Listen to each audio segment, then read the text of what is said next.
Timnas U17 Indonesia menang 4-1 atas Yaman dalam laga kedua grup C Piala Asia U17 2025 di Prince Abdullah Al Faisal Stadium, Jeddah, Senin, 7 April 2025.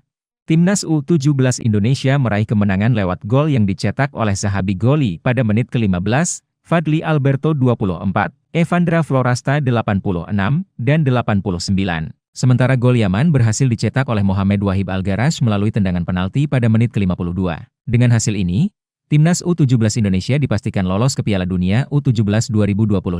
Walaupun masih menyisakan satu pertandingan lagi, tetapi skuad Garuda Asia dipastikan mengamankan tiket ke Piala Dunia U17 2025, meski masih menunggu keluar sebagai juara grup atau runner-up.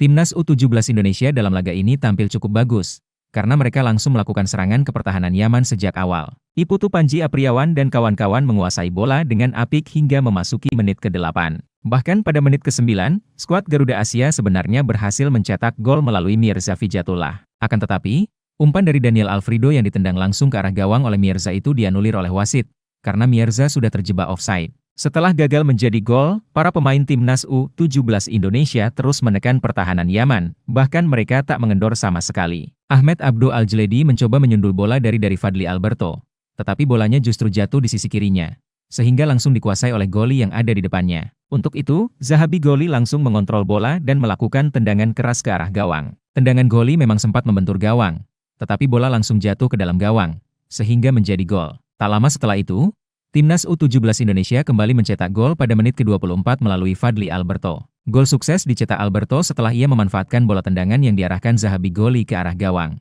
Tetapi, bola itu langsung disundul Alberto, sehingga menjadi gol dan Timnas U17 Indonesia memimpin 2-0 pada menit ke-24. Tertinggal membuat Yaman berusaha untuk bangkit dan terus menekan pertahanan Timnas U17 Indonesia. Akan tetapi, serangan dari menit ke-36 hingga memasuki menit ke-41 tak berbuah manis, karena skuad Garuda Asia masih tampil solid menjaga pertahanan. Untuk itu, skuad Garuda Asia tetap memimpin babak pertama, karena hingga tambahan waktu 3 menit tak ada gol yang tercipta. Memasuki babak kedua, Yaman langsung bermain menekan pertahanan Timnas U17 Indonesia. Tim Merah Putih langsung digempur serangan para pemain Yaman hingga memasuki menit ke-50. Situasi ini membuat beberapa pemain belakang skuad Garuda Asia terlihat tegang, sehingga kesalahan tak perlu pun terjadi dalam laga ini. Pada menit ke-51, Iputu Panji melakukan kesalahan saat mencoba menjaga penyang Yaman, tetapi ia justru terjatuh, sehingga membuat pemain lawan terjatuh di kotak penalti. Sebenarnya pelanggaran yang dilakukan oleh Panji berada di luar kotak penalti, tetapi tidak adanya video assistant referee membuat wasit menunjuk titik putih, sehingga Yaman dihadiahi tendangan penalti. Pelanggaran Kapten Timnas U17 Indonesia membuat Yaman memanfaatkan peluang dengan apik,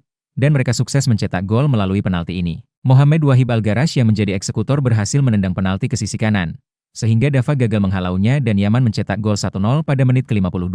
Yaman setelah berhasil membobol gawang Timnas U17 Indonesia melalui tendangan penalti tampil lebih berani dan percaya diri. Mereka terus menekan pertahanan tim asuhan Nova Arianto untuk bisa menyamakan kedudukan. Yaman terus berusaha membongkar pertahanan Timnas U17 Indonesia hingga memasuki menit ke-62. Namun, mereka kesulitan membobol pertahanan Mateo Bakar dan kawan-kawan meski intensitas serangan terus dilakukan Yaman. Memasuki menit ke-80, Nova Arianto menarik Mirza dan mencoba melakukan penyegaran dengan memasukkan Jos Holong, dengan harapan akan ada gol yang tercipta dalam sisa waktu yang ada ini. Pada menit ke-85 Yaman melanggar Raffi Rashik yang mencoba membawa bola seorang diri ke gawang. Sehingga pelanggaran di kotak penalti tersebut membuat Timnas U17 Indonesia mendapatkan hadiah penalti dari sang wasit pada menit ke-87. Pada menit ke-86, Evandra Florasta yang menjadi eksekutor berhasil mencetak gol dengan tenang melalui tendangan penalti. Setelah gol tersebut, Evandra lagi-lagi mencetak gol untuk Timnas U17 Indonesia. Dalam waktu 3 menit,